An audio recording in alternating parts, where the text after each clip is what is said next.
গতকাল জন্মদিন ছিল অভিষেক বন্দ্যোপাধ্যায়। এবার তার জন্মদিনের উপহার হিসেবে তাকে সমন পাঠিয়েছে ইডি। তারপরে সাংবাদিকদের মুখোমুখি হন রাজ্যের মন্ত্রী শশী পাজা। গতকাল জন্মদিন ছিল অভিষেক বন্দ্যোপাধ্যায়ের, আর তার জন্মদিনের উপহার হিসেবে এবার তাকে সমন পাঠিয়েছে ইডি। সাংবাদিকদের মুখোমুখি হয়ে রাজ্যের মন্ত্রী শশী পাজা বলেন, বাংলার মানুষ জানেন আমরা বিজেপির টার্গেট। যারা তৃণমূল কংগ্রেসে আছেন তাদের প্রতি এটা রাজনৈতিক উদ্দেশ্য প্রণোদিত প্রতিহিংসা। এটা বিজেপি প্রমাণিত করছে। এই পুজো হয়ে গেল, এখনো মায়ের বিসর্জন হয়নি। তার মধ্যে এক মন্ত্রীর বাড়ি গিয়ে তাকে জেলে পাঠানো হয়ে গেল। এরপর আবার কালী পুজো, মমতা বন্দ্যোপাধ্যায়ের বাড়িতে পুজো হয় এবং তার মধ্যে গতকাল অভিষেকের জন্মদিন ছিল। চলো ডেকে দাও এবার। তিনি তো চ্যালেঞ্জ ছুড়ে দিয়েছেন, আমাকে অ্যারেস্ট করো। তার আইটি ফাইল রয়েছে, সমস্ত প্রমাণ নিয়ে তিনি কাল ইডির মুখোমুখি হবেন। ওনার আইনজীবী বিষয়টা দেখছে। তিনি আরো বলেন, রেশন দুর্নীতিতে আমরা প্রথমে দেখেছিলাম যখন জেলায় জেলায় ইরেগুলারিটি হচ্ছে তখন আমরাই এফআইআর করি। বিভিন্ন জায়গায় এফআইআর করা হয়েছে, এগুলো সামনে আসে না। গতকালের ইডির প্রেস ব্রিফ যেখানে ধান দুর্নীতির উল্লেখ রয়েছে সে বিষয়ে মন্ত্রী বলেন, আমরাও চাই তদন্ত হোক। জেলার পুলিশ সুপারের চিঠি টুইট করেছেন বিরোধী দলনেতা শুভেন্দু অধিকারী। এই বিষয়ে মন্ত্রী বলেন, আইনের বিষয়ে পুলিশ দেখুক, আইনের পথে চলুক। কিন্তু রাজনৈতিক নেতারা এই বিষয়ে কেন মাথা ঘামাচ্ছে? যদি পুলিশের উপর বিশ্বাস না থাকে তাহলে আদালতের দ্বারস্থ হন।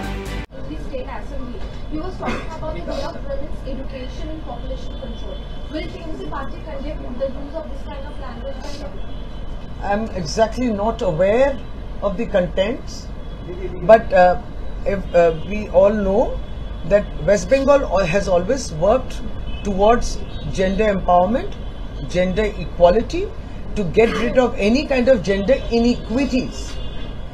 And I think this is now widely prevalent in Bengal, and I think we speak for Bengal, and this could be a model for the rest of the country. It is difficult for me, without examining the contents, for us as a spokesman from the Trinamool Congress to make any comments. दीदी, हमने देखा है फिर एक बार enforcement directorate ने अभिषेक बनर्जी को समन भेजा है। कल आने के लिए कहा गया है टीचर भर्ती घोटाले के कांड में। आप बताइए, जैसे ही हम देख रहे हैं ज्योतिप्रिय मल्लिक की गिरफ्तारी हुई, फिर एक बार जो है अभिषेक को बुलाया गया है, कैसे देखते हैं? देखिए, माहौल ये जो है, इसको ये एक ऐसा माहौल तैयार करना चाहते हैं कि हमेशा भारतवर्ष को लगे कि बंगाल में तृणमूल कांग्रेस के हर नेता को कोई जेल में लिया जा रहा है, किसी को बुलाया जा रहा है क्वेश्चनिंग के लिए, पूछताछ के लिए।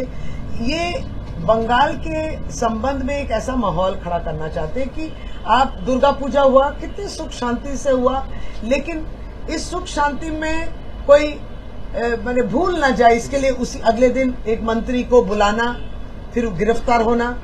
फिर मान लीजिए कल अभिषेक बनर्जी, उनका जन्मदिन था, कितने लोगों की भीड़ थी, एक लोकप्रिय नेता है, और उसको कहीं ना कहीं ये खुशियां को जो है ना रद्द करने की कोशिश।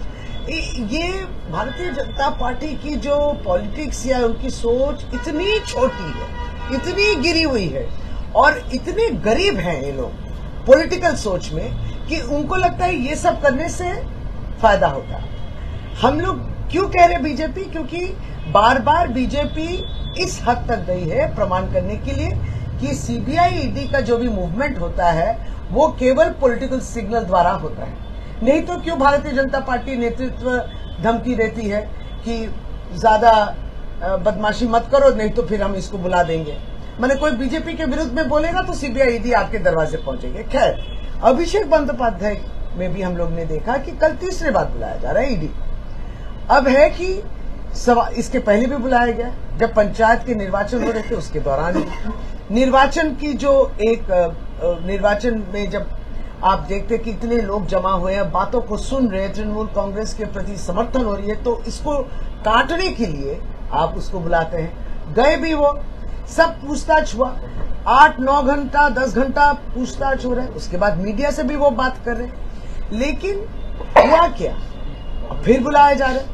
तो ये है, ऐसा माहौल खड़ा करो कि हमेशा एक डिस्टर्बेंस हो, तृणमूल कांग्रेस बदनाम हो, और बंगाल को एक नेगेटिव तरीके से भारत देखे।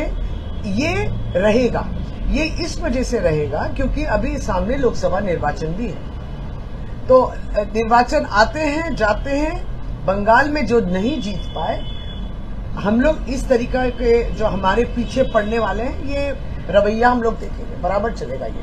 तो अभिषेक बंदोपाध्याय, हमारी की तो बात है, दो दिन पहले हम लोग ने प्रेस कॉन्फ्रेंस किस विषय को लेकर किया कि 6 उदाहरण हमने दिया कि 6 लोगों का नाम दिए जो भारतीय जनता पार्टी के सांसद हैं, उनकी इतनी संपत्ति बढ़ गई, कहां से बढ़ी, वो निर्वाचित है, तो उनको कोई नोटिस भेजा है सीबीआईडी का, किसी ने उनको बुलाया है पूछताछ के लिए? कुछ नहीं, क्योंकि वो भारतीय जनता पार्टी, और जहां नॉन बीजेपी हो वहां दिल्ली के मुख्यमंत्री हो और सब जगह जो है सबको, या तो तृणमूल कांग्रेस को तो हमेशा बुलाने में मस्त रहते हैं।